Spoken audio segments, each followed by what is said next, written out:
The sterile repeating pattern of the hotel hallway carpet seemed to mock Lyah with its bland uniformity.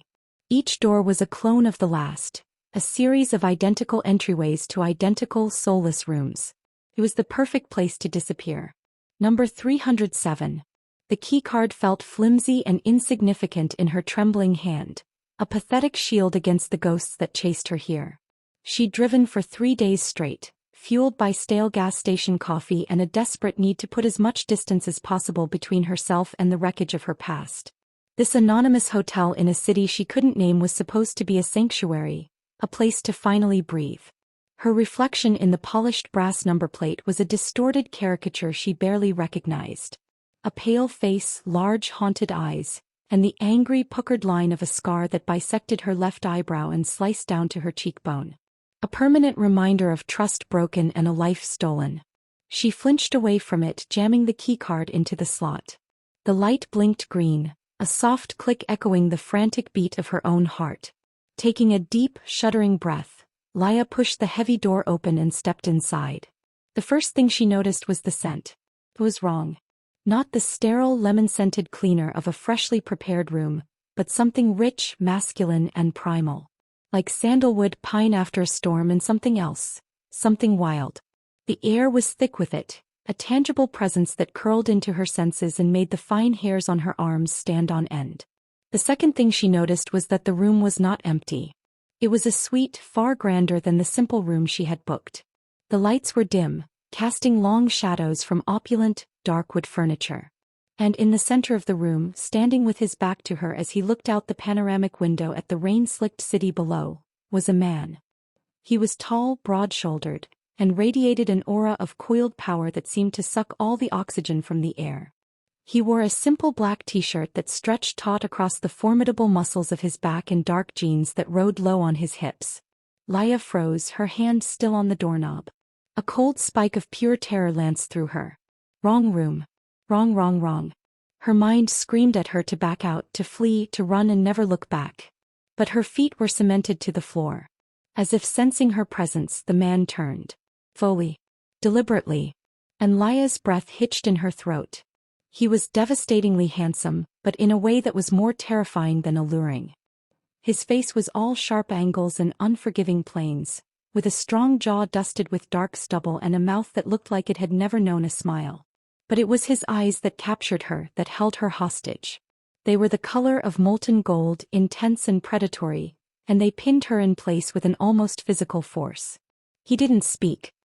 He just watched her, his gaze sweeping over her with an unnerving intensity, lingering on the faded hoodie that swallowed her small frame, her worn-out jeans, and finally her scar. A flicker of something unreadable passed through those golden depths. I'm so sorry, she stammered, her voice a pathetic whisper. I think I have the wrong room. My key. She gestured vaguely at the door, her apology dying in her throat as he took a single silent step toward her. It wasn't a threatening move, not overtly, but it was one of pure, undiluted authority.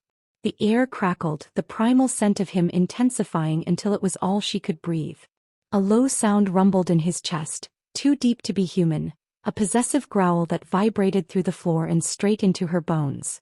It bypassed her ears and spoke directly to a primitive part of her soul she never knew existed, a part that recognized danger and dominance on an instinctual level. He took another step and another, closing the distance between them until he was mere feet away, towering over her. His golden eyes burned, stripping away her defenses, seeing past the scars on her skin to the shattered pieces within. She could feel the heat rolling off his body, a furnace of raw power. Panic finally broke through her paralysis. Lyah's hand fumbled for the doorknob behind her. He had to get out. No. But as her fingers brushed the cold metal, his voice, a deep, gravelly baritone that sent a shiver down her spine, stopped her cold. No, he said, the single word an unbreakable command. You don't. And then she heard it. The soft, final click of the hotel room door locking, sealing her inside with him. The Alpha's wolf had found her, and it had no intention of ever letting her go. Chapter 2: The Wolf's Claim. The sterile silence of the suite had been Vince's sanctuary. For 3 days it had been his cage, his fortress, a place to contain the feral rage that simmered just beneath his skin. He'd been betrayed. Hunted. The deal in this city was supposed to solidify his power over the northern territories, but it had been a trap. An ambush from a rival pack, led by a jackal who called himself an alpha. Vince had escaped, but not unscathed, and with a fire in his gut that promised retribution in blood. He was staring out at the cityscape, tracing the path of raindrops on the glass, when the scent hit him. It was faint at first, a whisper on the recycled air filtering through the vents. But it was enough. Wild lavender. Honey. And the heartbreakingly sweet scent of rain on dry earth. It was a fragrance that didn't belong in the cold, sterile world he currently inhabited. It was the scent of home. His wolf, a beast of rage and instinct that he kept chained deep within, stirred. It lifted its head, scenting the air, a low growl of interest rumbling in its chest. Vince tensed, every muscle in his body going rigid. No one should have been able to get to this floor, much less his room. He had paid for privacy, for security. This was impossible. Then the soft click of the door. He turned slowly, every predatory instinct on high alert, his body coiling like a spring. He expected an assassin, a rival, a threat to be neutralized. He did not expect her. She stood framed in the doorway, looking as fragile as a newborn fawn caught in the glare of headlights. She was small, swallowed by her clothes, with wide, terrified eyes the color of a stormy sea. And the scar, the jagged, pale line against her skin, was a desecration. A brand of pain on something that should have been perfect. His wolf snarled at the sight of it, a wave of protective fury so intense it almost brought Vince to his knees. But beneath the fury, beneath the shock, was something else. A feeling he had only read about, a myth whispered among his kind. A deep, resonant thrum that started in his soul and echoed through every cell in his body. It was the snap of a bond locking into place, the recognition of a missing piece of himself he hadn't even known was gone. Mate. The word wasn't a thought, it was a brand on his soul, seared there by the beast within him. His wolf surged against its chains, roaring with a possessive, triumphant joy. Our mate is here. Keep her. Never let her go. Vince fought it. He was a man of control, an alpha who commanded legions through sheer force of will. He was not a slave to instinct. But this was different. The urge to cross the room, to wrap her in his arms, to breathe in her scent and brand her with his own, was a physical agony. His hands clenched into fists at his sides, his knuckles white. He watched her stammer out an apology, her fear a tangible scent in the air, sharp and bitter under the sweet fragrance of her skin. It grated on him, setting his teeth on edge. She shouldn't be afraid of him. She should never be afraid of anything again. When she reached for the door to leave, the wolf broke free of his control. The growl that ripped from his chest was involuntary, a primal declaration of ownership. He saw the terror that flashed in her eyes and hated himself for it, but the thought of her walking out that door back into a world that could hurt her was unthinkable. It was a physical impossibility. He moved, his body acting on an instinct older than reason. Each step was deliberate, closing the space, trapping her in his orbit, in his scent. He needed to be closer to confirm what his wolf already knew. And as he drew near, the scent of her, the sheer rightness of her presence, overwhelmed him. It was calming the storm inside him, soothing the feral rage, replacing it with a ferocious need to protect, to possess, to claim. No, he commanded, the word torn from the very depths of his being. You don't. The door clicked shut, the sound of a cage being locked. He hadn't consciously willed it, but his alpha power had saturated the room, compelling the electronic lock. It was done. She was his. She just didn't know it yet. Trapped in a suite 30 stories above the ground, with a man who was more beast than human, Vince knew he was playing with fire. She was an innocent caught in his dangerous world. Letting her go was the right thing to do. It was the only sane thing to do. But as he looked into her terrified, beautiful eyes, he knew one thing with absolute certainty. His wolf would sooner tear him apart from the inside out than ever let her leave. Chapter 3. A Gilded Cage. The click of the lock was the sound of Lyah's world shrinking to the size of a single terrifyingly opulent room. Panic, cold and sharp, clawed its way up her throat. Her heart hammered against her ribs like a trapped bird beating its wings against a cage. He was locked in. Locked in with him. Please, she whispered, her voice trembling so badly she could barely form the word. She took a half step back, her hand still pressed against the unyielding wood of the door. It was a mistake. The front desk must have mixed up the keys. Just, let me go. The man, the alpha as her deepest instincts screamed, simply watched her, his golden eyes unblinking. He didn't move closer, but he didn't move away either. He stood like a statue carved from granite and shadow, a formidable obstacle between her and the door. There was no mistake, he said, his voice a low rumble that vibrated in the tense air. You are exactly where you are supposed to be. His certainty was more frightening than any threat. It was the calm, absolute conviction of a predator that had its prey exactly where it wanted. Lyah's survival instincts, honed by years of looking over her shoulder, kicked in. She scanned the room, her eyes darting past the plush velvet couch, the king-sized bed with its dark, imposing headboard, the floor-to-ceiling windows displaying a city that might as well have been on another planet. There was a door to what she assumed was a bathroom and another that probably led to a bedroom. No other exits. She was 30 stories up. The window was not an option.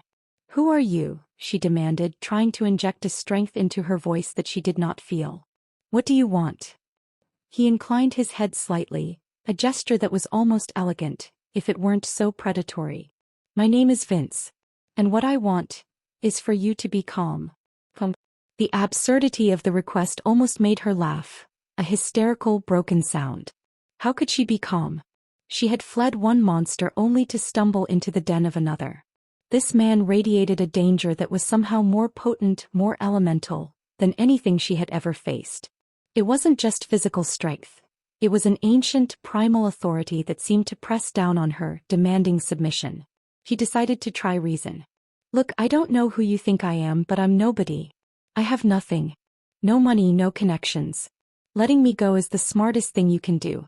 I won't tell anyone. I'll just disappear. A ghost of a smile, cold and humorless, touched his lips.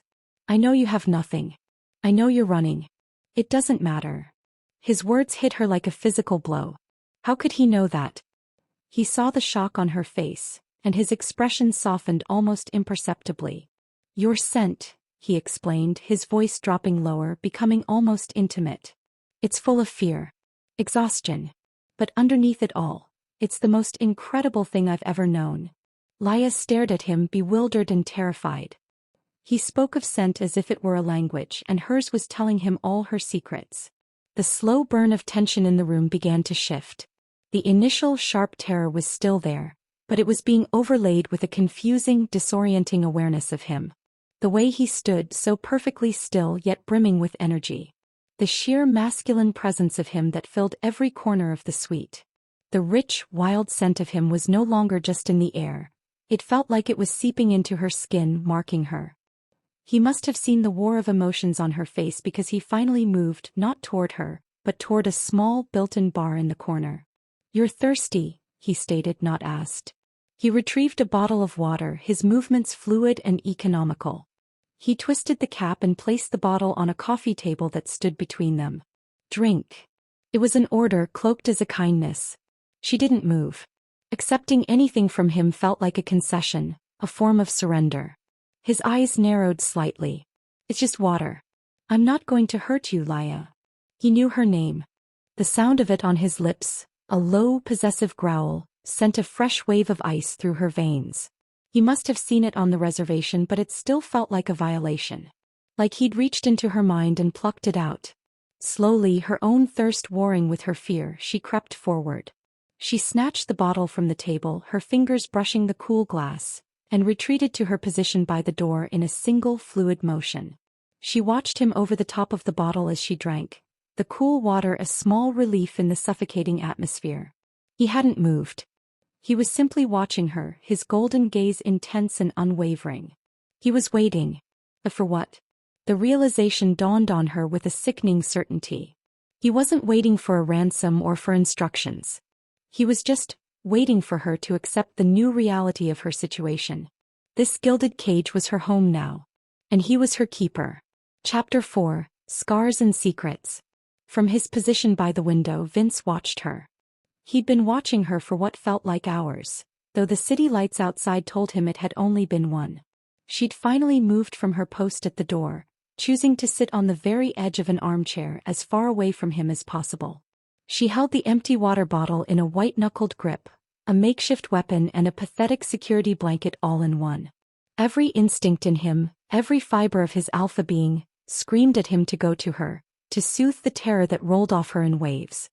His wolf paced restlessly inside him, whining with the need to comfort its mate, to shield her from the fear he was causing. But Vince the man knew better. Any move he made now would only drive her further away. He had to be patient, a trait his wolf sorely lacked. He let his gaze trace the scar on her face. It was an old wound, healed, but the memory of the violence that must have caused it sent a fresh spike of black feral rage through him. Someone had hurt her. Someone had dared to mar his mate. The thought was so consuming that a low growl escaped his throat before he could stop it. She flinched, her head snapping up, her stormy eyes wide with renewed fear. "I am not going to hurt you," he said, forcing his voice to remain level, to betray none of the murderous fury churning within him. He had to make her understand that. "Then let me go," she shot back, her voice stronger now, laced with a desperate defiance that he found infuriatingly alluring. "I can't." It was the simple, unvarnished truth. It was a physical impossibility, like trying to command his own heart to stop beating. Letting her go would be a form of death. He saw the frustration and despair warring on her face. He needed to give her something, a reason to see him as more than just a captor. He turned his gaze back to the window. "That jackal who calls himself an alpha. Marcus Thorne. He set a trap for me. My Pax enforcers, my beta. They were all killed 2 nights ago." He didn't know why he was telling her this. He never showed weakness, never revealed his secrets. But she wasn't just anyone. She was his mate. She had a right to know the danger she had inadvertently walked into. Lyah said nothing, but he could feel her attention fix on him, sharp and focused. "I am here because it's the one place he won't think to look for me," Vince continued, his voice low. "He thinks I'm either dead or running back to my territory with my tail between my legs. He doesn't know that I'm waiting. Biding my time until I can repay him for what he did." The promise of violence hung heavy in his words. "You walked into the middle of a war, Lyah." He was offering her a piece of his world, a glimpse into the secrets that kept him locked in this suite. He was showing her his own scars, though they weren't etched on his skin. He watched her process the information, saw the flicker of understanding, and perhaps a dawning of a new, more specific fear, in her eyes. She wasn't just trapped with a man. She was trapped with a wounded, vengeful alpha. "Why are you telling me this?" she asked, her voice barely a whisper. Vince finally turned from the window to face her fully, letting her see the cold, hard resolve in his eyes. "So you understand. The world outside that door is more dangerous for you right now than this room could ever be. Thorne's men are crawling all over this city. If they found you, if they even suspected you had a connection to me." He let the threat hang, unspoken but vivid. He would burn the city to the ground before he let anyone lay a hand on her. He saw it then, a subtle shift in her posture. It wasn't acceptance, not yet. But it was the beginning of a reluctant understanding. Her fear was still there, but it was now colored by the knowledge of a greater threat. She was caught between a rock and a hard place, and he, for better or worse, was the rock.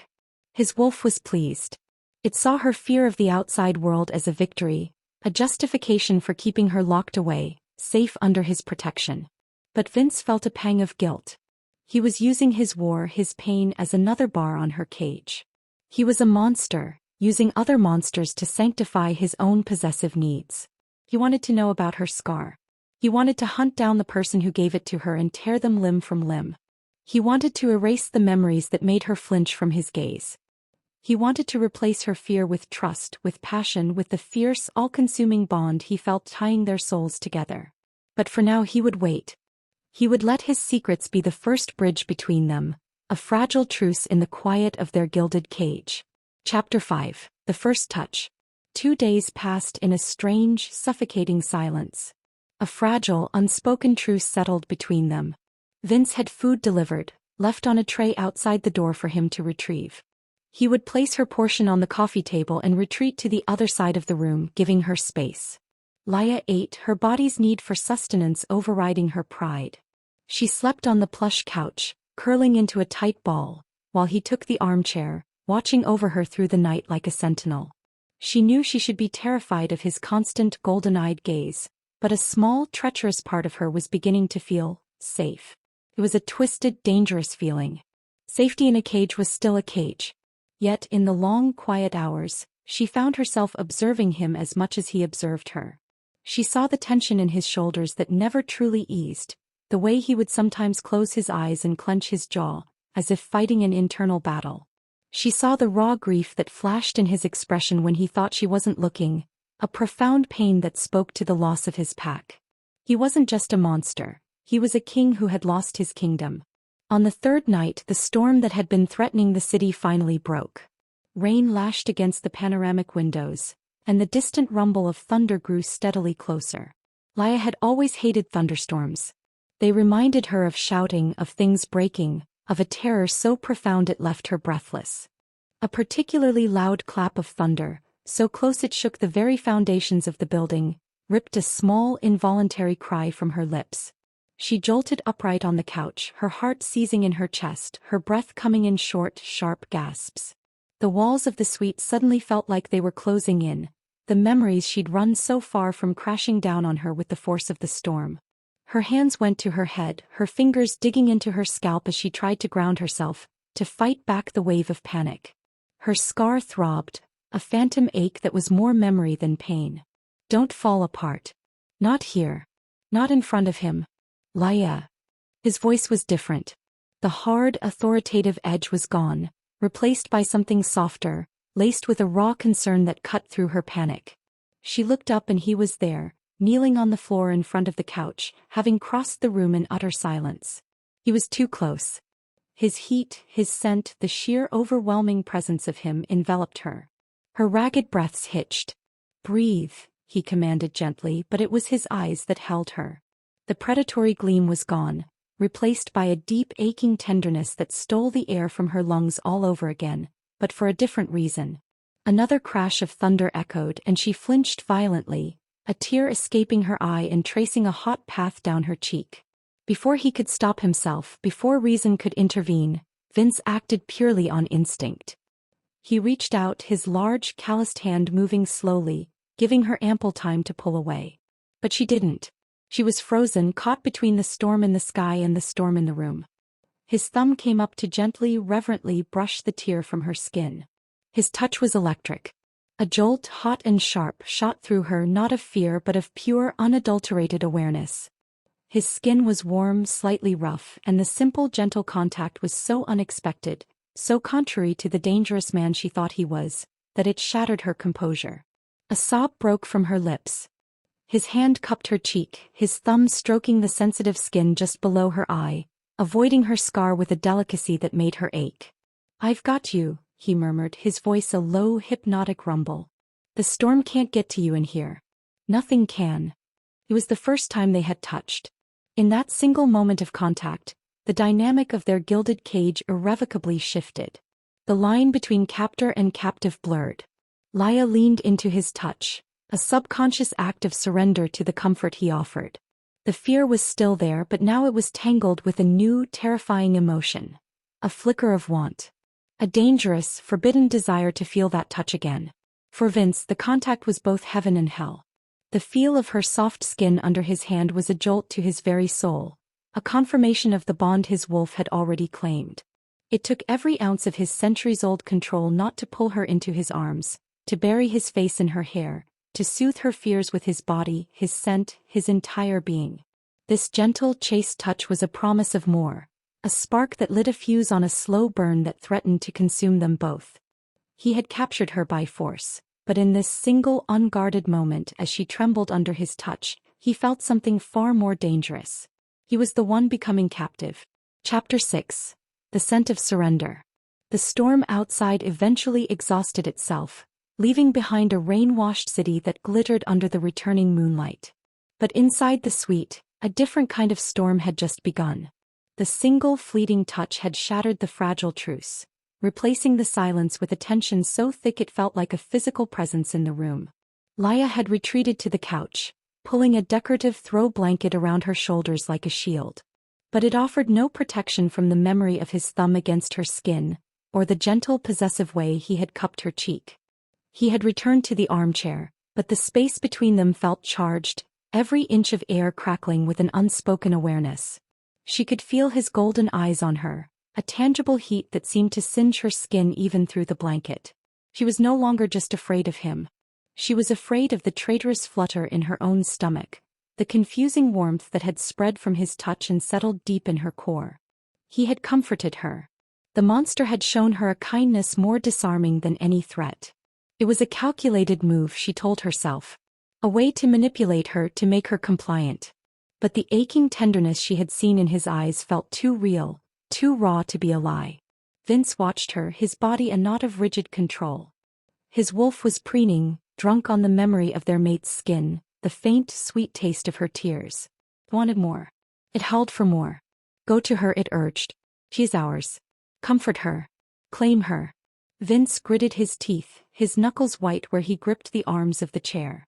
Patience. He had to show her she could trust him, that he was more than the beast that resided within. But his control was fraying. Her scent had changed.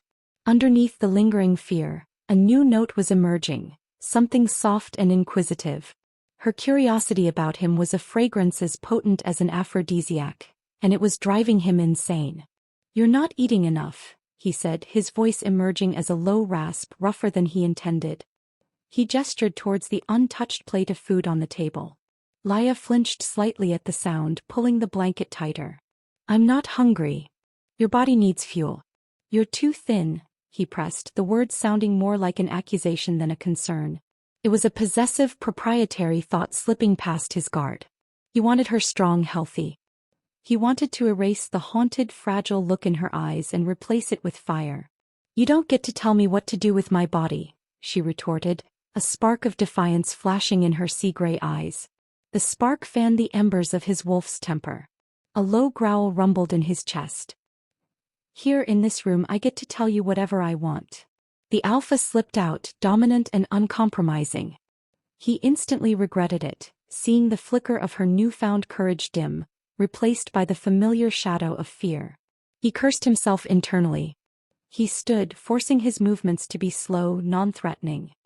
He walked to the food tray, picked up the plate and brought it to the coffee table in front of her.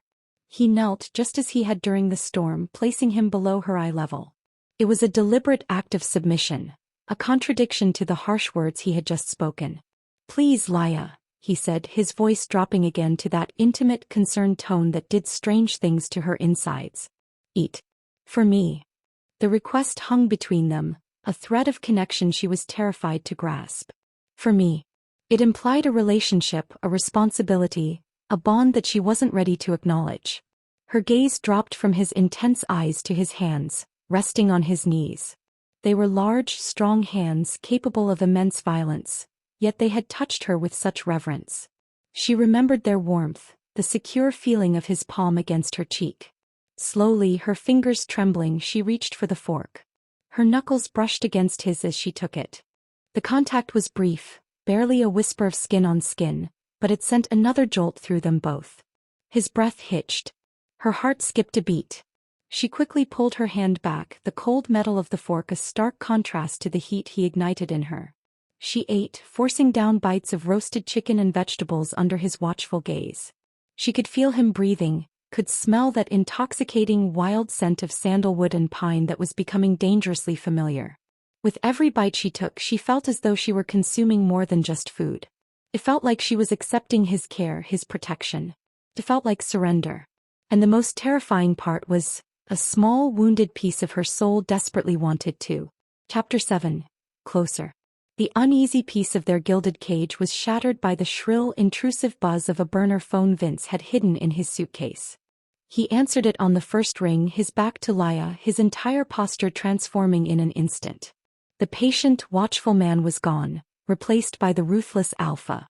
His voice was low, clipped, a series of guttural commands and sharp questions.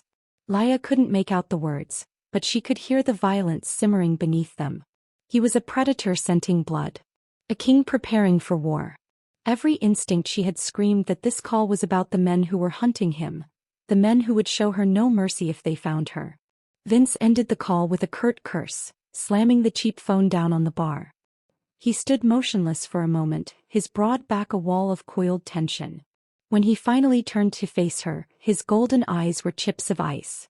"They know I'm in this city," he stated, his voice flat and cold. "They're sweeping the high-end hotels. It's only a matter of time." Ice flooded Lyah's veins. "They? Marcus Thorne's men?" He gave a curt nod. "They have someone on the inside, a contact at the hotel registry. They're going floor by floor, checking names, looking for aliases I might use." Panic, sharp and absolute, seized her. They were trapped. "We have to go. We have to get out of here," she cried, scrambling to her feet. "No," he commanded, his voice cutting through her fear like a blade. "Running is what they expect. It makes us visible. They won't come in guns blazing. Not in a place like this. They'll be subtle." A knock on the door. "Room service. Housekeeping." He began to move, his actions precise and purposeful. He went to the heavy curtains, pulling them shut and plunging the room into a dim twilight gloom. He killed the main lights, leaving only a single soft lamp burning in the corner. The room, which had felt like a spacious prison, now felt small and suffocating. "We stay quiet. We don't answer the door for anyone. They check the room, see it's occupied, and they move on. They are looking for a man alone, not a couple." His gaze met hers in the dimness, and the implication hung in the air between them. A couple. Hours crept by. Every distant ding of the elevator, every footstep in the hallway, was a source of fresh terror. Lyah sat on the floor, her back pressed against the couch, her knees drawn up to her chest. Vince stood by the door, a silent, unmoving shadow, listening. The tension was a living thing winding itself around them, pulling them tighter. Then they heard it. Voices in the hall, low and indistinct, followed by a sharp, authoritative knock on their door. Knock. Knock. Knock. Lyah's heart leaped into her throat. She clamped a hand over her mouth to stifle a gasp. Vince moved with blinding speed, crossing the room in 2 silent strides. He didn't speak. He simply put a finger to his lips, then pointed toward the adjoining bedroom. She scrambled to obey, her legs unsteady. He followed her in, closing the bedroom door behind them until only a sliver of light from the main room remained. The bedroom was pitch black and felt impossibly small. He backed her further into the room, away from the door, until her legs hit the edge of the bed. Her breath came in ragged little puffs. Knock. Knock. Knock. Louder this time. "Housekeeping," a man's voice called out. Vince pressed them deeper into the shadows, his body a solid wall in front of hers. He was so close she could feel the heat radiating from him in waves. She was pressed between the bed and his hard chest, her hands trapped between them. She could feel the steady, powerful beat of his heart against her palms, a stark contrast to the frantic fluttering of her own. His wild, masculine scent filled her head, drowning out the scent of her own fear. His head was bent low, his mouth just inches from her ear. "Don't make a sound," he breathed, his voice a ghost of a whisper. His breath was hot against her skin, raising goosebumps all over her body. They stood there, frozen in the darkness, listening. The silence was absolute. Lyah held her breath, her senses overwhelmed by their proximity. She could feel the hard planes of his chest, the solid muscle of his abdomen. His powerful thighs brushed against hers. In this moment of shared danger, he wasn't her captor. He was her shield. He was the only thing standing between her and the monsters in the hall. After an eternity, they heard footsteps retreating, the voices fading down the corridor. But neither of them moved. They remained pressed together in the suffocating darkness, their bodies aligned, breathing the same air. The external threat was fading, but it had been replaced by a new, far more intimate danger. The slow burn of awareness, of forced intimacy, had just been fanned into a flame. And in the blackness of the room, Lyah could feel herself getting burned. Chapter 8. The Language of Scars. They remained in the darkness long after the footsteps faded, locked in an embrace born of necessity. Lyah's terror slowly receded, leaving behind a humming hyper-awareness of the man holding her. The hard wall of his chest, the strength in the arms that loosely bracketed her, the heat of his breath ghosting across her temple. It was a sensory overload that was both terrifying and shamefully comforting. She felt protected. The realization was a poison dart to her resolve. Finally Vince stirred, stepping back and allowing cool air to rush into the space between them. The loss of his heat was immediate and unwelcome, a fact that Lyah's traitorous body registered with a shiver. He opened the bedroom door and the soft single lamp from the outer room cast him in silhouette, a hulking figure of shadow and power. "They're gone," he said, his voice still a low rasp. "For now." Lyah didn't reply. She sank onto the edge of the bed, her legs feeling like jelly. The adrenaline crash left her weak and trembling. The close call had stripped away her defenses, leaving her raw and exposed. Vince watched her for a long moment before moving to sit on the bed beside her. Not close enough to touch, but close enough that she could feel the mattress dip with his weight, close enough that his scent was a constant, heady presence. "You were brave," he said softly. The unexpected praise made her look up. In the dim light, his golden eyes seemed to glow, their usual intensity softened with something that looked like approval. "Pride even." "I was terrified," she confessed, her voice a shaky whisper. "Bravery isn't the absence of fear," he replied, his gaze dropping to her face, to her scar. "It's being afraid and facing it anyway." His words, his tone, his focus on her scar. It was all too much. The terror of the past few hours, combined with the stress of her captivity and the flight that had preceded it, finally broke through her control. A choked sob escaped her. The memories she held at bay flooded in, not of the men in the hall, but of the man who gave her the scar. The shouting, the shattered glass, the searing pain, the betrayal in the eyes of someone she had once loved. She wrapped her arms around herself, trying to hold her splintering pieces together, but the sobs came faster, shaking her small frame. Vince's carefully constructed patience shattered. The sound of her pain was a physical blow, a blade twisting in his gut. His wolf howled in agony, demanding he soothe their mate. He slid across the space between them in an instant. "Lyah," he murmured, his voice thick with an emotion she couldn't name. He didn't touch her cheek this time. He gathered her up, pulling her against his side, his arm coming around her shoulders to tuck her securely against the solid warmth of his body. Lyah stiffened for a second, her mind screaming at her to pull away, to reject the comfort of her captor. But her body, starved for a gentle touch for so long, betrayed her. She sagged against him, burying her face in the soft fabric of his shirt, her tears soaking the material over his heart. He held her, one hand stroking her hair with a surprising gentleness, the other resting firmly on her back, a steady, grounding pressure. He didn't offer platitudes or empty words.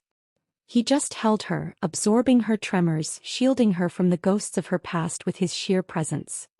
He rested his cheek against the top of her head, breathing in the scent of her hair, and for the first time in days, the raging beast inside him was calm. This was right. This was where she belonged. When her sobs finally subsided into shuddering breaths, she didn't pull away. She felt drained but also strangely peaceful. The solid, steady beat of his heart under her ear was a hypnotic rhythm. "He said he loved me," she whispered into his chest, the words she hadn't spoken aloud to anyone. "The man who did this. He said he loved me and then he—" She couldn't finish. Vince's entire body went rigid. The hand in her hair stilled. A growl, low and murderous, vibrated through his chest, a terrifying sound of pure, unadulterated rage. It wasn't directed at her. It was for the man who had hurt her. "What is his name?" Vince demanded, his voice a deadly whisper. It was not a question. It was a promise of death. Lyah pulled back just enough to look up at him. In the dim light, his face was a mask of cold fury, his golden eyes burning with a terrifying fire. And it was all for her. The depth of his rage on her behalf was shocking, and it struck a deep, resonant chord within her. He looked at her scar not with pity or disgust but with a holy rage. He saw it as a desecration. In that moment she understood. He had his own scars, his own betrayals. The loss of his men. The war he was fighting. He understood pain. He understood betrayal. And his wolf, the wild, dangerous part of him, had looked at her, scars and all, and had not been repulsed. It had recognized her. It had claimed her. And it would kill for her. Chapter 9. The Unspoken Truth. The confession, whispered into the fabric of his shirt, changed everything. Lyah had offered him a piece of her broken past, and in return he had shown her the terrifying depths of his protective fury. An invisible line had been crossed. The air in the room was no longer just tense. It was intimate. In the days that followed, Vince's behavior shifted. He was still the powerful alpha, his presence dominating the suite, but his actions were now colored by a careful, almost reverent tenderness toward her. He would ensure she had the softest pillows from the bed to sleep on the couch. He'd find her favorite foods on the room service menu, ordering them without asking. He would leave a glass of water on the table for her before she even felt thirsty. They were small gestures, but they were relentless, a quiet siege on her defenses. Lyah found herself caught in a disorienting limbo. Part of her was still a prisoner, terrified and planning a non-existent escape. But another larger part was becoming accustomed to him. To his quiet presence, to the low rumble of his voice, to the way his golden eyes would soften when they landed on her. The heat that had sparked between them during the lockdown and their embrace on the bed had not dissipated. It now simmered constantly beneath the surface of every interaction, a dangerous, addictive undercurrent. She would catch him watching her, his gaze so intense it felt like a physical touch, tracing the line of her throat or the curve of her hip until her skin tingled and a blush crept up her neck. Sometimes when they would reach for the same object, the remote, a glass, their fingers would brush and the brief contact would send a shockwave through them both, making them snatch their hands back as if burned. The gilded cage was beginning to feel less like a prison and more like a sanctuary, and that terrified her more than anything. One evening she stood by the panoramic window, staring down at the river of lights from the city traffic below. She was twisting a loose thread on the sleeve of her hoodie, a nervous habit. She could feel him approaching from behind, his footsteps silent on the thick carpet. He didn't touch her, but he stopped just behind her, so close she could feel the heat radiating from his body, warming her back. "What do you want from me, Vince?" she asked, her voice quiet but firm. She didn't turn to face him. This kindness. It's a lie. You've locked me in here. You're holding me against my will. Why are you pretending to care?" The silence stretched, thick and heavy. She could hear the soft sound of his breathing right behind her ear. "It is not a lie," he finally said, his voice a low, gravelly timbre that vibrated right through her. "And it is not a pretense."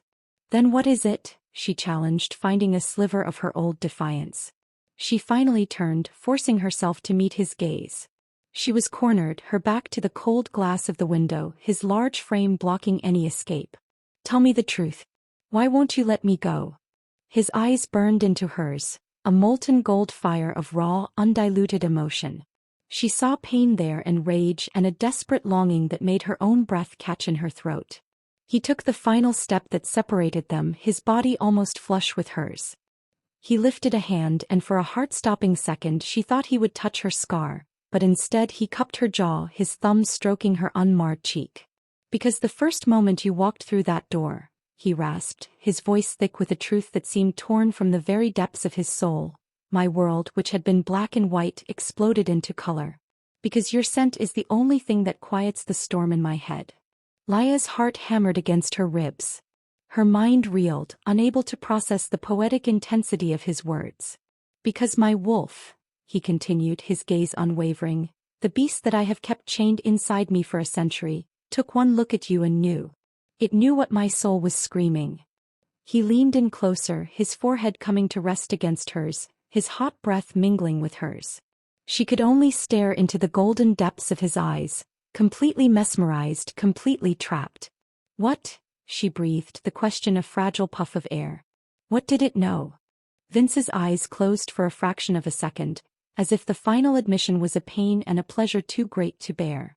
"That you are mine," he growled, the sound both a confession and a possessive claim. "You are my mate, Lyah." Chapter 10.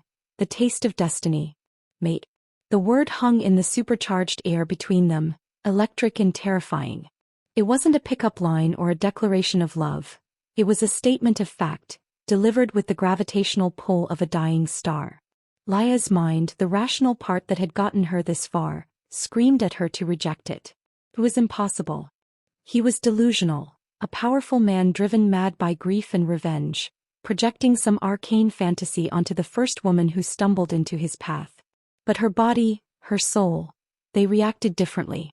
A deep, primal part of her that had been asleep her entire life stirred at the word. It recognized the truth in his voice, in the possessive fire in his eyes.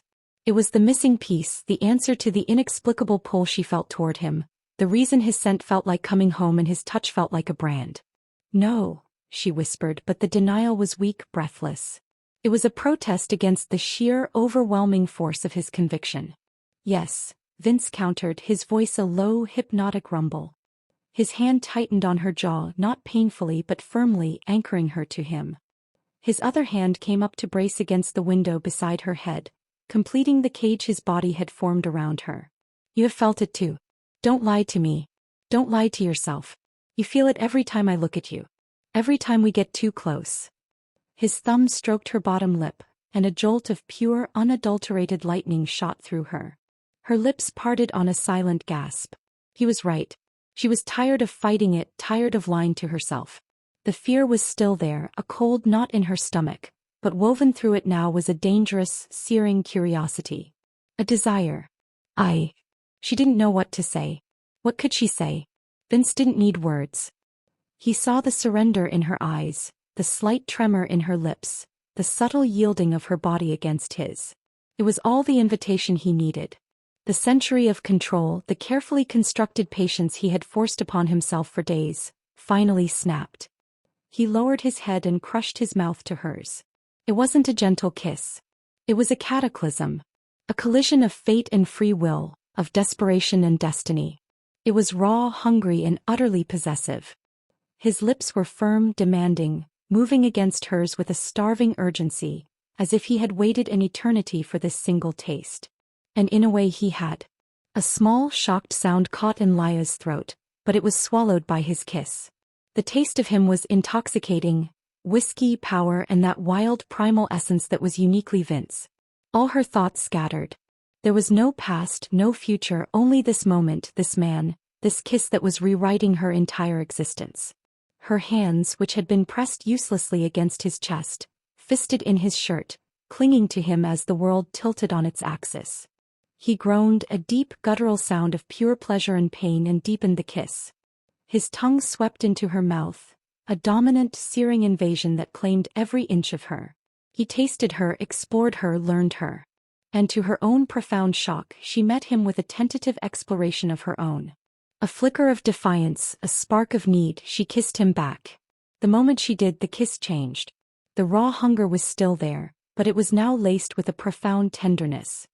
His hand left the window and slid down her back, pressing her flush against the hard length of his body. She could feel the solid wall of his muscles, the thundering beat of his heart against hers.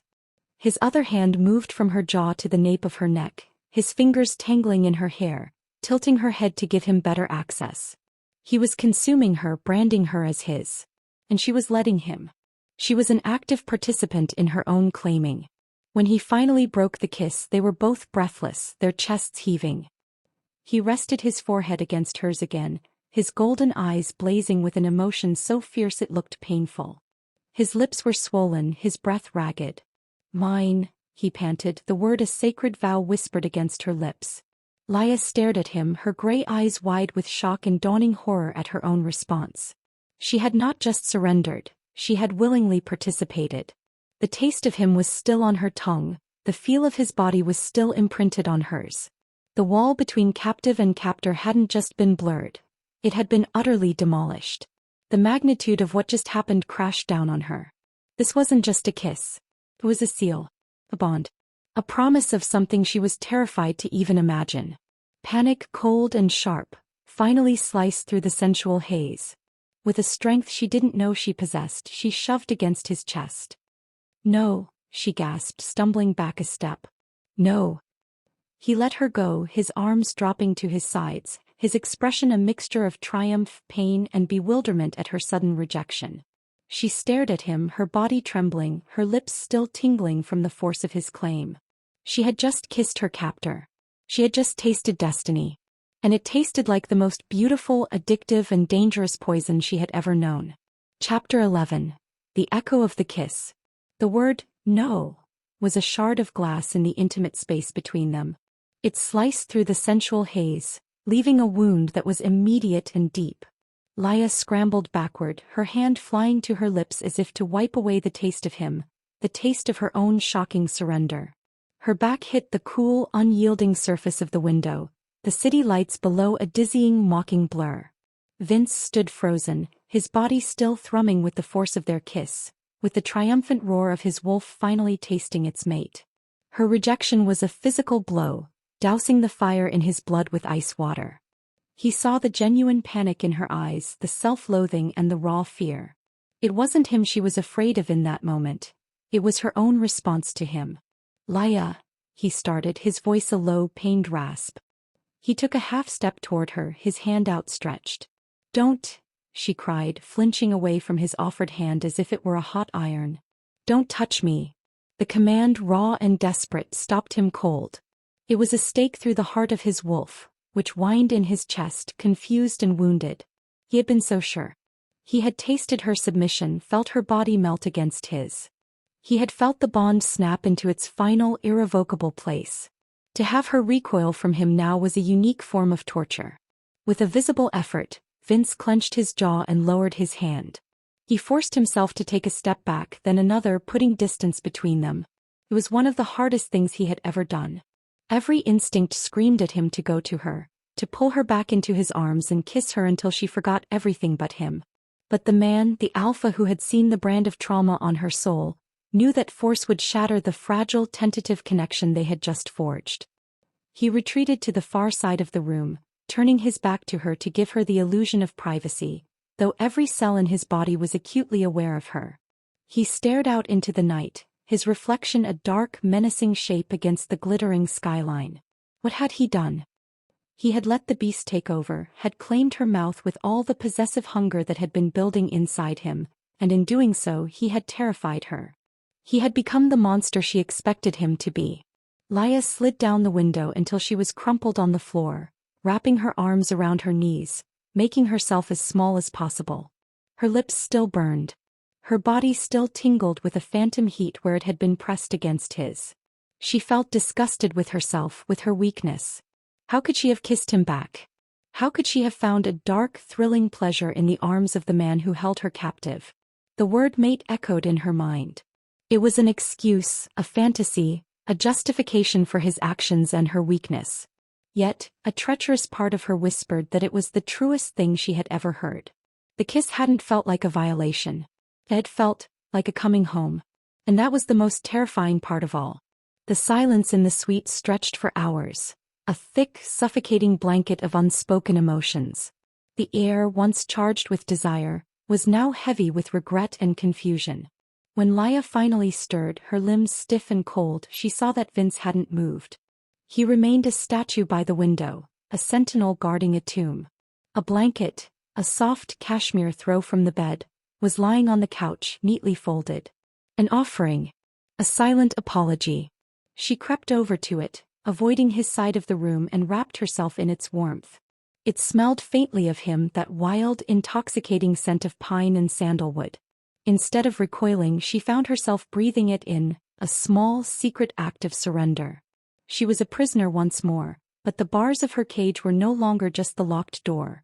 They were the memory of his kiss and the undeniable, terrifying echo it had left in her soul. Chapter 12. Cracks in the Armor. In the wake of the kiss, a new, fragile order was established. An awkward truce built on the foundation of avoidance.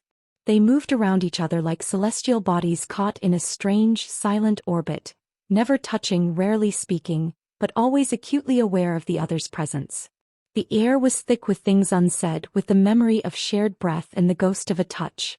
For Lyah, the suite had become a minefield of sensation. The sight of his lips, the low rumble of his voice, the scent of him on the cashmere throw, each was a small detonation in her nervous system. She watched him hiding behind a facade of indifference. She saw him on his burner phone, his voice a low, dangerous weapon, and she saw the weight of his alpha duties settle on his broad shoulders like a shroud. He was a commander, a strategist, a king in exile, and the burden of his lost pack was etched in the tense lines around his mouth. One night, Lyah was jolted from a light, uneasy sleep on the couch by a sound.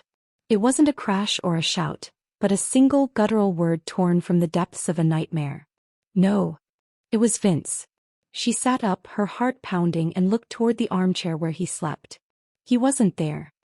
He was standing by the window, his back to her, his hands braced on the glass as if to stop himself from falling. His shoulders were rigid, his entire body trembling with a barely contained violence.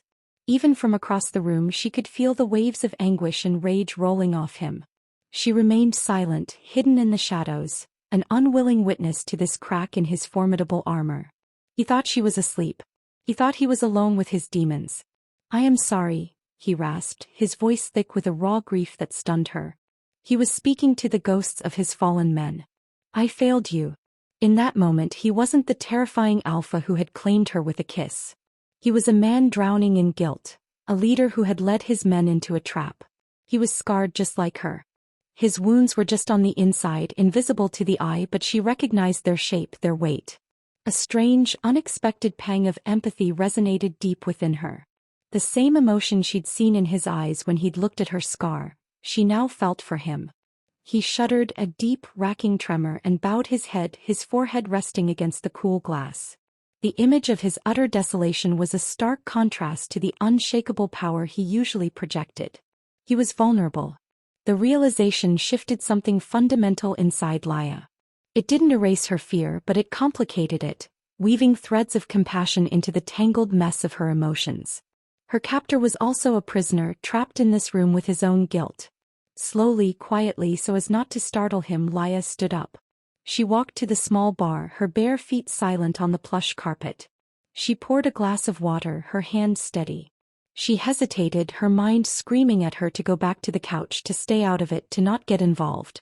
But her feet carried her forward. She stopped a few feet behind him, not daring to get closer. "Vince," she said, her voice barely a whisper. He stiffened, his head snapping up. He turned slowly, his face a mask of stone in the dim moonlight, but his golden eyes were swimming with a pain so profound it stole her breath. He looked shocked to see her there, ashamed at being caught in a moment of weakness. She held out the glass of water. "Here," she whispered. It was a simple gesture. An offering of comfort. A reflection of the kindness he had shown her during the thunderstorm. He stared at the glass, then at her face, and a flicker of something raw and grateful passed through his eyes. He reached out and took it, his fingers brushing hers. The now familiar jolt shot through them both, but this time neither of them pulled away immediately. His fingers lingered on hers for a fraction of a second too long, a silent acknowledgement of the truth she was offering. In the shared silence of the night, surrounded by their respective ghosts, the power dynamic had irrevocably and quietly evened. Chapter 13. The Scent of Betrayal. The moment of shared vulnerability changed the atmosphere between them. The fragile truce was still in place, but it was now imbued with a quiet understanding. They were two wounded creatures, circling each other in a cage, slowly learning that the other was not the greatest threat they faced. The real monsters were in their memories and in the world outside the hotel room door. That world came crashing in 2 days later. Vince's burner phone rang, and the moment he answered, Lyah knew this call was different. The low, controlled commands were gone. His voice was tight, clipped, each word a chip of ice. He paced the length of the suite like a caged panther, his free hand clenching and unclenching at his side. How did he get past the border wards? Vince snarled into the phone. "How many? Are they safe? Get them to the mountain. Now." Lyah sat frozen on the couch, the words hitting her like physical blows. Border wards. The mountain. He was talking about his home, his territory. The war wasn't just here in this anonymous city. It had reached his pack. He ended the call not with a curse but with a terrifying, deadly silence. He stood staring at the phone in his hand as if he wanted to crush it to dust. The raw power rolling off him was immense, a physical pressure that made the air feel thin and hard to breathe. This was the alpha in his purest form, furious, protective, and lethal. "What is it?" Lyah asked, her voice small in the face of his silent rage. He turned to look at her, and his eyes were pure, molten gold, the eyes of the wolf barely restrained. "Thorn," he bit out. "He sent a raiding party across my northern border. They attacked an outpost. Women, children." He didn't finish, the words choked off by a rage so profound it was almost visible. "He's trying to draw me out. He knows I can't stay hidden while my people are being slaughtered." The calculated cruelty of the attack horrified her. This Marcus Thorn wasn't just a rival, He was a monster. But that's not the worst of it, Vince continued, his voice dropping to a low, venomous growl.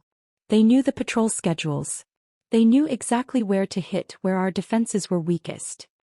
He looked at her, and the cold certainty in his eyes chilled her to the bone. There's a traitor in my pack. Someone in my inner circle is feeding him information. Betrayal. The word hung in the air, a poison Lyah knew all too well. She understood the unique pain of being destroyed by someone you trusted. The scar on her face throbbed with a phantom ache. Her own personal betrayal seemed small and insignificant compared to this. A treachery that threatened the lives of an entire pack. Vince was in an impossible position. Every instinct, every fiber of his being as an alpha, demanded he return to his people to lead them, to protect them. But leaving meant walking into whatever trap Thorn and the traitor had set. And more than that, it meant leaving Lyah. He looked at her, and the conflict in his eyes was a physical torment. Duty versus destiny.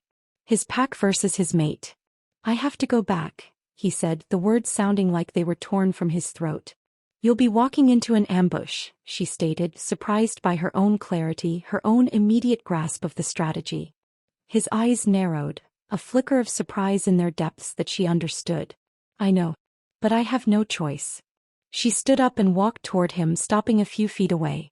The heat and fury coming off him was an inferno, but she didn't back down. There's always a choice, she said quietly. You just said it yourself. They're trying to draw you out. Doing what your enemy expects you to do is not the choice of a leader. It's the choice of a pawn. He stared at her, stunned into silence. In her simple, direct statement, she had reflected his own strategic mind back at him. She had cut through his rage and his grief to the cold, hard tactical truth. He was the alpha, the powerful wolf shifter, but she, the scarred, fragile human, had just spoken with the wisdom of a queen. In that moment she was not his captive, nor was she simply his mate. She was his counsel. And her words may have just saved his life. Chapter 14. The Offer. Lyah's words struck Vince with the force of a physical blow, cutting through the red haze of his rage. It's the choice of a pawn. He was right. His grief for his men and his fury at the attack on his people were blinding him, making him predictable. Thorn and the traitor were counting on him to react like a wounded animal, charging blindly back to his territory and straight into their trap. He stared at her, seeing her in a new light. She wasn't just the fragile, broken woman he felt the overwhelming need to protect. She possessed a core of steel, a clear-sighted intelligence that had been honed by her own survival. She saw the shape of betrayal because she wore its map on her own skin. For hours he paced the suite, the alpha in him warring with the strategist. He couldn't stay here hiding while his pack bled. But he couldn't walk into a trap that would leave them leaderless. And under it all was the one undeniable truth. He could not leave Lyah. His wolf would tear him apart from the inside. She was the anchor point of his new world. Finally, his plan began to form. It was risky, unconventional, and would rely on the one thing his enemies would never anticipate: subtlety. But it created a new, immediate problem. What to do with her? He stopped his pacing and turned to face her. She was sitting on the couch, watching him, her gray eyes filled with a quiet, worried intensity. She looked so small against the opulent furniture, a storm-tossed bird that had found a temporary, dangerous perch. He walked over and knelt before her, just as he had done twice before. Once in comfort, once in service. This time it was as an equal. You were right, he said, his voice low and sincere. I was letting my rage make my decisions. Thank you. The gratitude in his voice was genuine, and it flustered her. She simply nodded, unsure of what to say. I have a new plan, he continued, his golden eyes locking onto hers. But it requires me to leave this city. Tonight. I'm going to hunt. Not the jackal Thorn, but the snake in my own house. The traitor. I will find him, and I will make him tell me every detail of Thorn's plan. Then I will wipe them both from this earth. The cold, deadly promise in his voice sent a shiver down her spine. Okay, she whispered. This is where it gets complicated, Vince said, his expression grim. I cannot leave you here. Thorn's men are still looking. Sooner or later they would find you. And I cannot. He hesitated, the words catching in his throat. I cannot risk that. He took a deep breath, preparing to do something that went against every possessive alpha instinct in his body. He was going to give her back her freedom. A choice. So, I have an offer for you, Lyah. 2 options. The first is a safe house my pack maintains in the mountains hundreds of miles from here, in the opposite direction of my territory. It's isolated, secure, and completely off the grid. No one would ever find you. I will arrange for a private transport to take you there tonight. You would be safe. And you would be free. Truly free. You would never have to see me again. He let the words hang in the air. Freedom. It was everything she had been dreaming of since she'd walked through that door. Safety. Anonymity. A chance to start over, truly disappear. Her heart should have been soaring. But all she felt was a cold, hollow dread at the finality of his words. You would never have to see me again. What is the second option? She asked, her voice barely audible. His golden eyes burned into hers, filled with a desperate, hopeful fire. The second option, he said, his voice dropping to an intense whisper, is that you come with me. Into the danger. Into the heart of my world. I will not lie to you, it will be perilous. My enemies will become your enemies. But I swear on my life, on the soul of my wolf, that I will protect you. I will die before I let anyone harm you. He laid the choice at her feet. A gilded cage of perfect safety or a dangerous freedom at his side. He was giving her back her agency, the very thing her last abuser had stolen from her. He was her captor, offering her the key. He was the alpha, asking for permission. The power in the room had completely shifted. It was no longer in his hands but in hers. Her choice would not only decide her fate but his as well. And as he knelt before her, waiting, he looked less like a king and more like a supplicant, praying for the one answer his soul needed to hear. Chapter 15. Into the fire. The choice Vince laid before her was a chasm. On one side was everything she thought she wanted. Safety, solitude, a clean break from the violence and fear that had defined her recent life. It was the sensible option, the sane one. The path back to being invisible, to being no one. It was the path of escape she had been running her whole life. On the other side was him. A world of shifters and pack wars, of traitors and primal bonds. A world of danger and blood, where she would be a fragile human caught in the middle of an ancient conflict. It was madness to even consider it. Lyah looked down at Vince, who was still kneeling before her, his gaze unwavering, his entire powerful being held in suspense, waiting on her word. He was offering her a choice, but he was not hiding what he wanted. The desperate hope in his eyes was a tangible thing, a silent plea that transcended words. She thought of the safe house. A quiet cabin in the mountains, alone with her ghosts. The idea, which should have been a relief, felt like a different kind of prison. A life sentence of loneliness. She would be safe, yes, but she would spend the rest of her days wondering. She would be haunted not by the memory of a scar, but by the memory of golden eyes and a kiss that tasted like destiny. Running had not healed her before. It had only left her empty. She looked at Vince, at the man who had seen her at her most broken and had responded not with pity, but with a fearsome, protective rage. The man who showed her his own vulnerabilities, his own grief. The monster who had held her gently through a thunderstorm. He was dangerous, yes. He was a tempest. But for the first time in a very long time she didn't feel like she was drowning. She felt seen. Standing her ground with him felt more like freedom than running away ever had. The men who are hunting you, she said, her voice surprisingly steady. If they found me, what would they do? Vince's jaw tightened, a muscle feathering in his cheek. They would use you to control me, he said, his voice a low, chilling growl. And when they were done with that, they would kill you. Slowly. The cold, brutal honesty of his answer solidified her decision. In his world, her connection to him was already a fact. It was a danger that would follow her whether she was with him or not. Her only true safety, she realized with a shocking certainty, was at the center of the storm at his side. All right, she said, her voice clear and resolved. I'll go with you. The breath Vince had been holding rushed out of him in a ragged sigh of profound relief. The tension drained from his shoulders, and for a second he looked utterly humbled, his head bowing slightly. His wolf rejoiced, a triumphant, silent howl that Vince felt in the marrow of his bones. She had chosen him. She had chosen them. He rose to his feet, and the dynamic between them had been irrevocably altered. He was no longer her captor and she was no longer his prisoner. They were allies. Partners. He reached out, not with the possessive hunger of their first kiss, but with a reverence that made her heart ache. He cupped her face in his hands, his thumbs gently stroking her cheekbones. "You will not regret this, Lyah," he vowed, his voice thick with emotion. "I will build a world for you where you never have to be afraid again." "I think," she replied, her voice a soft whisper, "you already have." He leaned down and pressed a kiss to her forehead. It was a chaste, searingly tender gesture that held more intimacy than their first frantic kiss. It was a seal. A promise. A mark of respect. It was the kiss of an alpha to his queen. "Good," he murmured against her skin. "Because we leave in 10 minutes. The spell was broken. Adrenaline surged through Lyah. 10 minutes.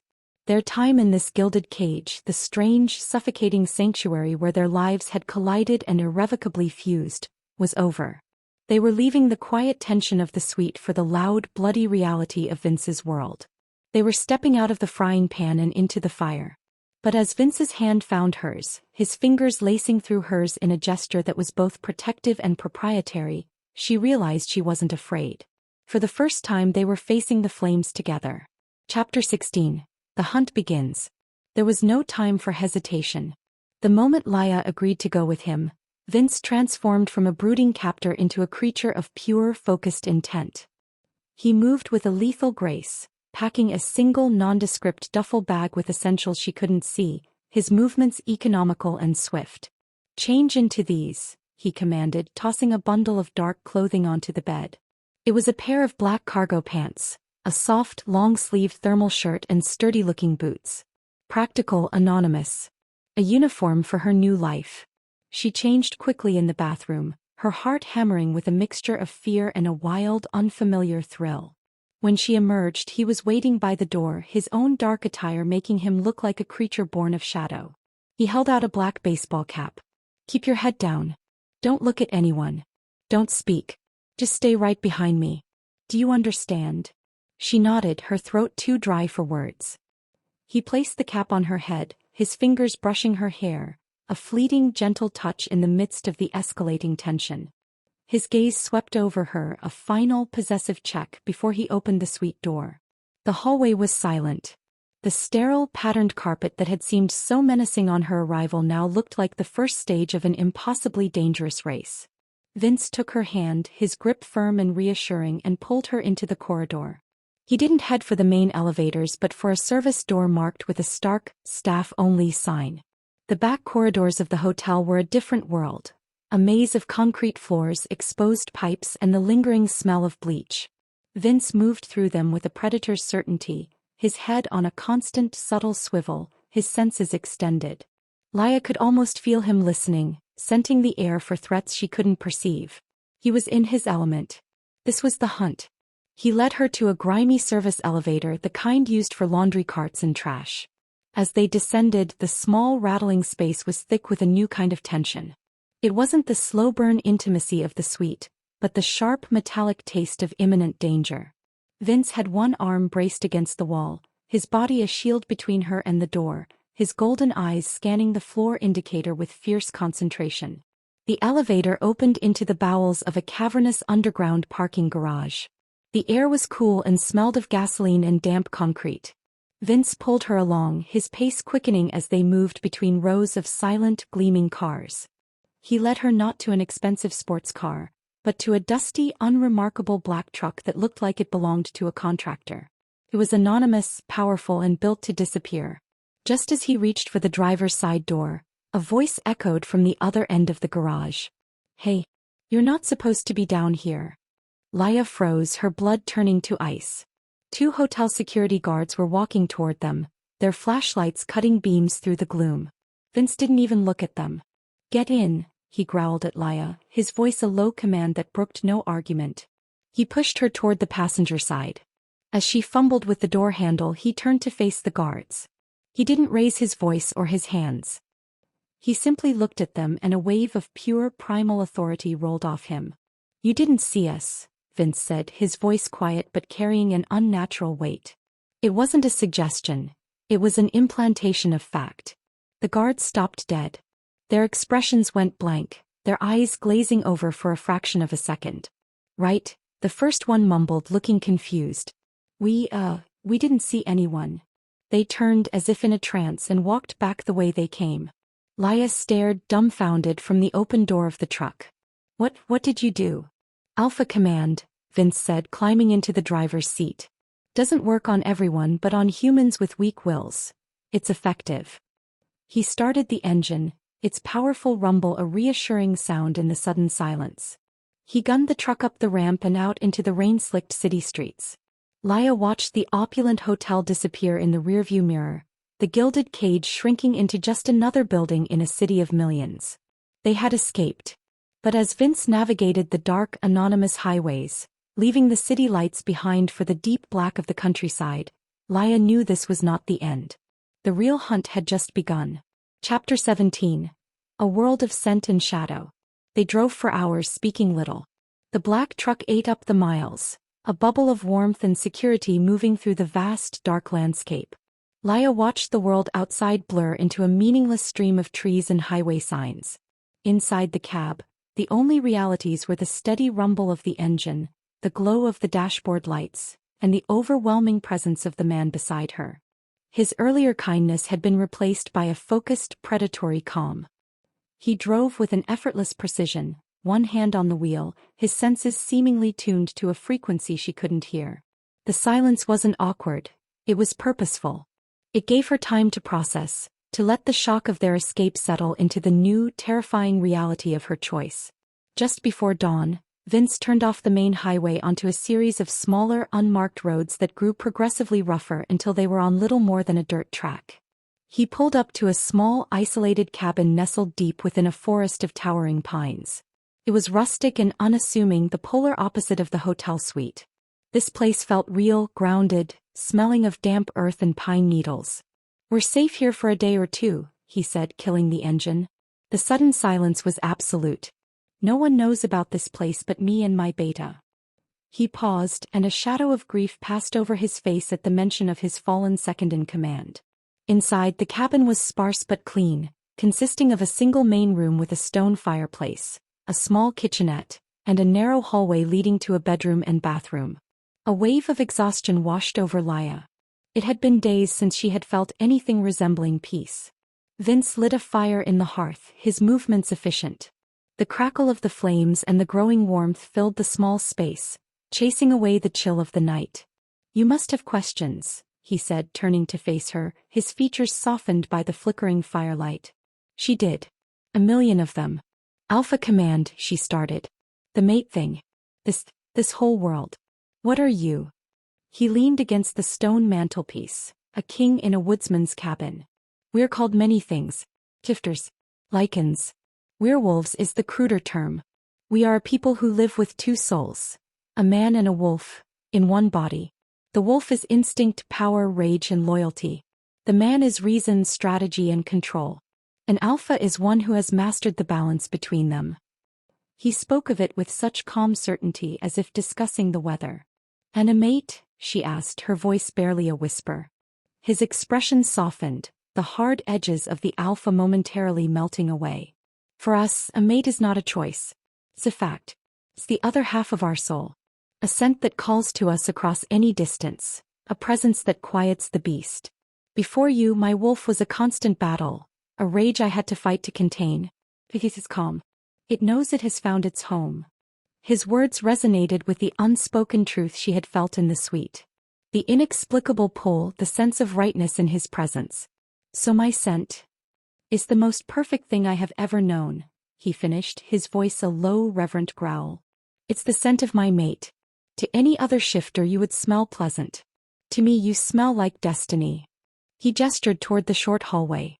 "There's one bedroom. It's yours. Take the bed. I'll take the couch." It was a declaration of respect, a clear signal that despite the intensity of their bond, despite his claim and their kiss, he would not push her. He would wait. He was giving her space not just in the cabin, but in this new, unbelievable reality. As Lyah lay in the simple, comfortable bed, wrapped in a handmade quilt that smelled of cedar and wood smoke, she listened to the sounds of the cabin. She could hear the crackle of the fire, the whisper of the wind in the pines, and the soft, steady sound of Vince's breathing from the other room. He was her captor, her protector, her guide to a world of shadow and scent.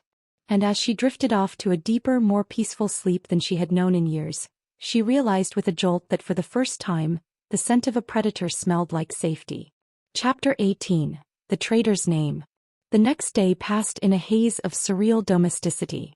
Vince spent hours on the burner phone, his voice a low, indecipherable murmur as he moved in and out of the cabin, pacing the perimeter like a restless wolf. He was coordinating, gathering intelligence, moving the pieces on a board only he could see. Lyah found herself observing the small things. The way he meticulously cleaned the weapons from his duffel bag, his hands moving with an unnerving familiarity. The way he would pause his pacing to watch a deer in the woods, his hunter's eyes softening for a moment. He was a walking contradiction, a creature of lethal violence and profound stillness. That evening he built up the fire and sat across from her, a tense silence stretching between them. He had been waiting for a specific call, and the anticipation was a palpable force in the small room. When the phone finally buzzed, the sound was unnaturally loud. Vince answered, and this time he put it on speaker. "Report," he commanded. A rough, gravelly voice came through the tiny speaker. "Alpha. We tracked the source of the leak. The intel given to Thorne. It came from a private, encrypted channel. It took everything we had to break it." "Get to the point, Kale," Vince said, his voice dangerously calm. There was a hesitant pause on the other end. "The channel belongs to Liam." The name dropped into the silence of the cabin like a stone into a deep, dark well. The change in Vince was instantaneous and terrifying. The color drained from his face, leaving his skin taut over the sharp bones. The patient Alpha vanished, replaced by a man who had just been gutted. The air crackled and a low, guttural sound of pure agony was torn from his chest. It was a sound that was half human, half wolf, a sound of ultimate betrayal. "Impossible," Vince breathed, his voice breaking. "I've triple-checked the data, Alpha," Kale said, his own voice heavy with regret. "It's him. I'm sorry." Vince ended the call without another word, his hand crushing the burner phone in his fist, the plastic splintering with a sharp crack. He stared into the fire, but he wasn't seeing the flames. He was seeing a ghost. "Liam?" Lyah asked softly. Vince didn't look at her. His golden eyes were unfocused, lost in a memory. "He was my beta before the last one," he said, his voice hollow, deadened by shock. "We grew up together. Fought our first battles side by side. He was my brother. When I became Alpha, he stood with me. Later, he wanted a quieter life, stepped down to lead the northern outpost, the one that was attacked." A single harsh breath escaped him. "He sent his own people to the slaughter." The pieces clicked into place with horrifying clarity. The perfect intelligence. The precise location. The betrayal wasn't just from a pack member. It was from the man he trusted to protect the very people he had sacrificed. Lyah saw it then, the same soul-deep agony she had felt when the man who claimed to love her had scarred her face. The disbelief. The shattering of a world you thought was built on the rock of loyalty. Her fear of him was gone, burned away by the sight of his profound pain. He was not a monster. He was a king betrayed by his most trusted knight. Without thinking, she rose from her chair and crossed the space between them. She knelt on the hearth rug beside his chair, not speaking, just being there. He finally turned his head, his golden eyes swimming with an ocean of unshed tears and murderous rage. He looked lost. She reached out, her hand trembling slightly, and placed it on his clenched fist, the one that still held the shattered phone. His muscles were like steel beneath her touch. "I'm sorry, Vince," she whispered. He flinched at her touch, not in anger but in surprise, as if he had forgotten she was there. His gaze dropped to her small hand on his. He slowly, deliberately uncurled his fingers, letting the broken pieces of plastic fall to the floor. Then he turned his hand over and laced his fingers through hers. His grip was desperate, the grip of a drowning man clinging to the only solid thing in a raging sea. In that moment she ceased to be his captive, his mate, or his responsibility. She was his anchor. And in the face of his utter devastation, she felt her own broken pieces begin to knit themselves back together, strengthened by the surprising, undeniable need to be strong for him. Chapter 19. The Claiming. The revelation of Liam's betrayal plunged the cabin into a profound, grieving silence. Vince sat like a man carved from stone, his hand still gripping Lyah's as if it were the only thing keeping him from splintering apart. The fire cast flickering shadows across his face, highlighting the harsh lines of pain and disbelief. Lyah didn't move. She simply knelt beside him, her presence a silent testament of support. She had seen him as a captor, a protector, and a king. Now for the first time she saw him as just a man, devastated by a wound far deeper than any blade could inflict. And her heart ached for him. Hours passed. The fire burned down to glowing embers and the cabin grew cooler. Finally Vince stirred, the life flowing back into his limbs. He looked down at their joined hands, then up at her face, his eyes raw and vulnerable in the dim light. "He was the one who held me down when the elders marked me as the new alpha," Vince said, his voice a rough, broken whisper. "He swore a blood oath to me. To our pack." The words were heavy with the weight of a lifetime of trust now turned to ash. "Why?" Lyah asked softly. "Why would he do it?" "Power. Greed. Thorn must have promised him something," Vince surmised, though the reason felt hollow. "It doesn't matter. He is a dead man." The grief was still there, but beneath it, the ice of the Alpha's resolve was beginning to form again. He released her hand and stood, walking to the window to stare out into the impenetrable blackness of the forest. "My entire world feels poisoned," he admitted, his back to her. "My oldest friend is my greatest enemy. My home is under threat. My pack thinks I've abandoned them." He turned his head slightly, his profile sharp against the dark glass. "You are the only thing that is real. The only thing I can trust." His confession, stark and absolute, struck her with the force of a physical blow. In his world of ruins she was his foundation. The weight of it should have terrified her, but instead, it filled her with a fierce, unexpected strength. She stood and walked toward him, her footsteps silent on the wooden floor. She stopped just behind him, her heart thudding a slow, heavy rhythm against her ribs. She could feel the heat and the hurt rolling off him in waves. This was it. This was the chasm, the final choice. She could retreat to the safety of her bed, or she could step into the fire with him. She reached out and placed her hands on his back, feeling the tightly coiled muscles bunch and tremble beneath her palms. He went rigid at her touch, a sharp intake of breath the only sound in the room.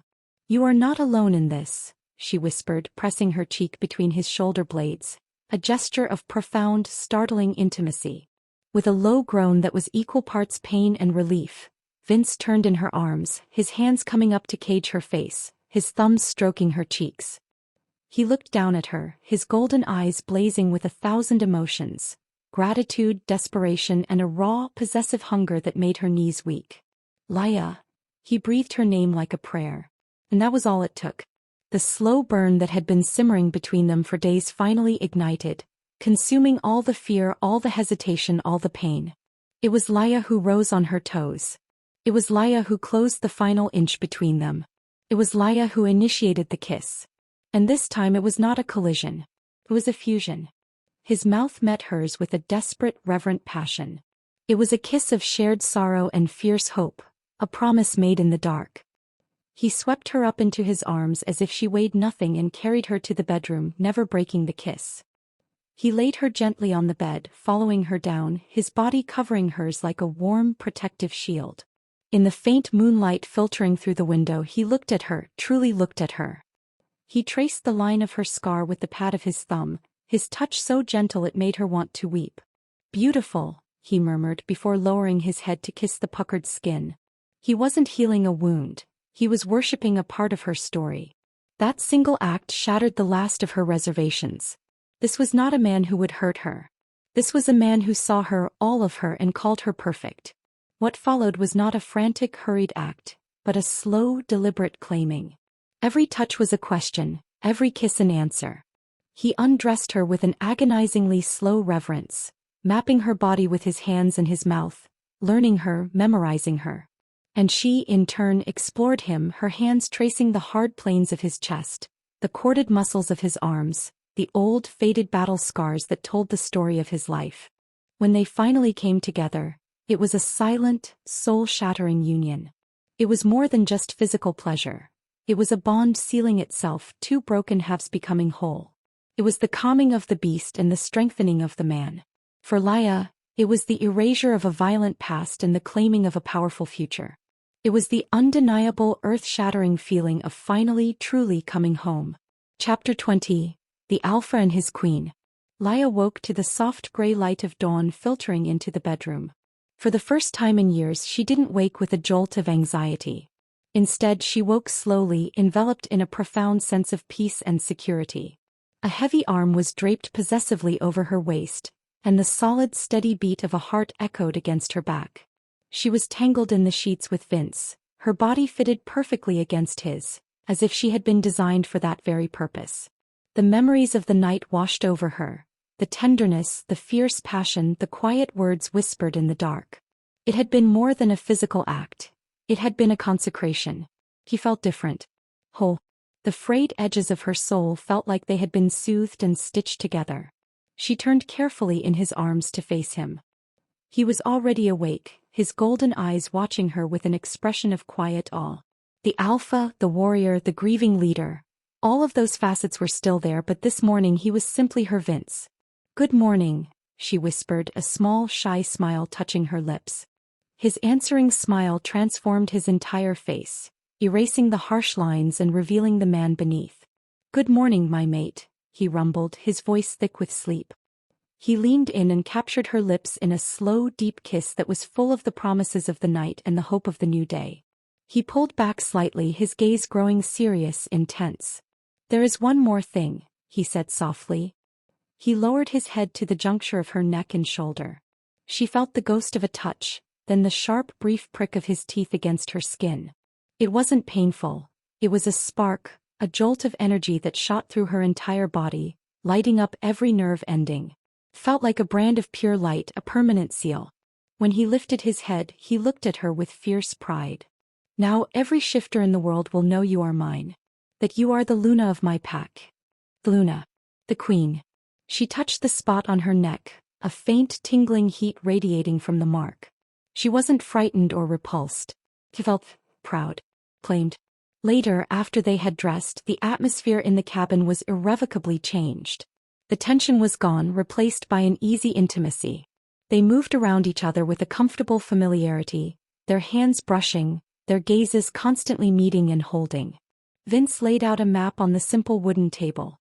His face was set with a new, cold resolve. The grief for his friend was still there, but it had been forged into the sharp edge of a weapon. "Liam is at the northern outpost," he said, his finger tapping a location on the map. "He believes I'm still hiding in that city, licking my wounds. He'll be coordinating with Thorn, preparing the trap for my return." He looked up at her and his eyes were clear. He was no longer speaking to a captive or a victim but to his partner. "I am going to pay him a visit," Vince stated. "I will get the details of Thorn's plan from him one way or another. Then I will go home and I will end this war. But I will not risk you in the initial fight." He pointed to another location, a secluded town on the edge of his territory. "Kale, the man from the phone, will meet you here. He will keep you safe until I have purged the threat." He was not asking, he was explaining the strategy. Her safety was a vital component of his victory. Her role was to be the precious cargo he could not afford to lose, the future of the pack he was fighting to save. "Okay," she said, her voice steady. There was no argument, only trust. They packed in silence, loading their few belongings back into the black truck. As Vince slid into the driver's seat, he reached across the console and took her hand, lacing his fingers through hers and resting their joined hands on his thigh. It was a simple, proprietary gesture that spoke volumes. He started the engine and the truck rumbled to life, ready to carry them toward the war waiting for them. The road ahead was fraught with danger, betrayal, and the promise of bloodshed. It was the most terrifying future she could have ever imagined. But Lyah looked at their joined hands, at the powerful, determined man beside her, and felt the faint tingling mark on her neck. She was no longer the scarred, frightened woman who had walked into the wrong hotel room. She was the mate of the Alpha, the Luna of a pack she had yet to meet, and the anchor of the man who would burn the world down for her. The Alpha drove toward his war, but for the first time he wasn't alone. His queen was at his side, and together they were ready to reclaim their future.